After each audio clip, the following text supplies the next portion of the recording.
రెండో విడత గొర్రెల పంపిణీని వెంటనే చేపట్టాలని ఇప్పటికే చాలా ఆలస్యమైందని యాదవ సంఘం నాయకులు డిమాండ్ చేశారు. ఆదిలాబాద్ పట్టణంలోని పశుసంవర్ధక శాఖ ఏడీ కార్యాలయాన్ని ముట్టడించారు. నాటి బీఆర్ఎస్ ప్రభుత్వం ప్రారంభించిన గొల్ల కుర్మలకు గొర్రెల పంపిణీ పథకం రెండో విడత కార్యక్రమం కోసం డీడీలు కట్టి 18 నెలలు గడుస్తున్నా ఇప్పటివరకు ప్రారంభం కాకపోవడం శోచనీయమన్నారు. గొల్ల కుర్మ లబ్ధిదారులు డబ్బులు లేక పుస్తెల తాడు తాకట్టు పెట్టి మరీ డీడీలు కట్టారని ఆవేదన వ్యక్తం చేశారు. ఆదిలాబాద్ జిల్లా పర్యటన నేపథ్యంలో ముఖ్యమంత్రి యనుమల రేవంత్ రెడ్డి సానుకూలంగా స్పందించి గొల్ల కుర్మలకు న్యాయం జరిగే విధంగా చూడాలని విజ్ఞప్తి చేశారు. ఇంద్రవెల్లి సభకు వస్తున్న సీఎంకు సంఘం తరపున మెమోరాండం ఇవ్వనున్నట్లు వెల్లడించారు.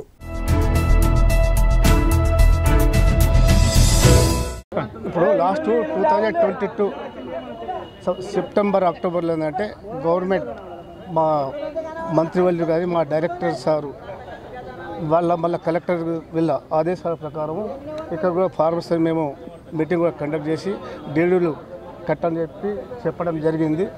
అందులో అంటే మన రైతులు ఎంత అంటే మన ఈ ఉమ్మడి జిల్లా ఇది 3 కాన్స్టిట్యూన్సీల నుంచి ఎంత అంటే 2341 మంది డీడీలు కట్టడం జరిగింది.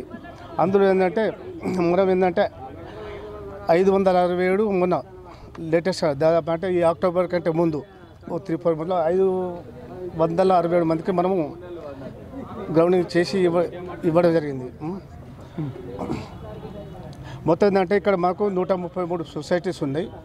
అయితే ఈ బీ లిస్టులో ఏంటంటే 4337 మంది ఉన్నారు మొత్తం బీ లిస్టు. అందులో అంటే 2017-18లో 740 మందికి ఇచ్చిండ్రు. 17-18లో మిగతా 567 మంది ఏమో ఈ లేటెస్ట్కి ఇచ్చినట్టు మొత్తం టోటల్ 1307 అయ్యిండ్రు. డీడీలు కట్టిన వాళ్లకు కట్టని వాళ్ళకు కూడా యథావిధంగా ఏ లిస్ట్ ఏ విధంగా తెచ్చారో అదేవిధంగా రెండో విడత గొర్రెల పంపిణీ వెంటనే చేపట్టాలి.